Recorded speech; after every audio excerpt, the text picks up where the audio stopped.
Big boss season 6 വളരെയധികം ദയനീയമായിരുന്നു പോയിക്കൊണ്ടിരുന്നത്. വളരെയധികം റേറ്റിംഗ് കുറവും അതുപോലെ തന്നെ കണ്ടന്റ് ക്രിയേഷൻ കുറവും തന്നെയായിരുന്നു. ബിഗ് ബോസിലേക്ക് 6 വൈൽഡ് കാർഡ് എൻട്രി വന്നതോടുകൂടി ബിഗ് ബോസിൻ്റെ കഥയാകെ മാറിമറിഞ്ഞു. വളരെയധികം നല്ല രീതിയിലാണ് ഇപ്പോൾ ബിഗ് ബോസ് സീസൺ 6 മുന്നോട്ട് പോയിക്കൊണ്ടിരിക്കുന്നത്.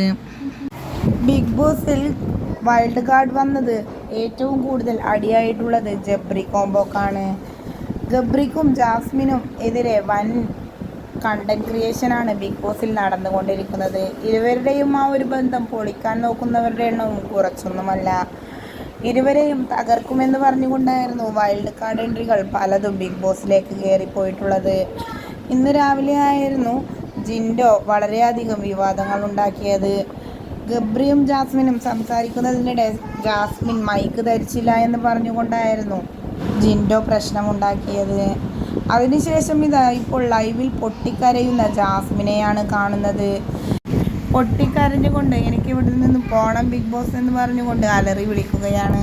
എങ്കിലും കൺഫെഷൻ റൂമിലേക്ക് പോകാൻ റെഡിയാവാതിരുന്ന ജാസ്മിനെ റസ്മിനും അപ്സരയും കൂടെ ഉന്തിവിട്ടിരിക്കുകയാണ്.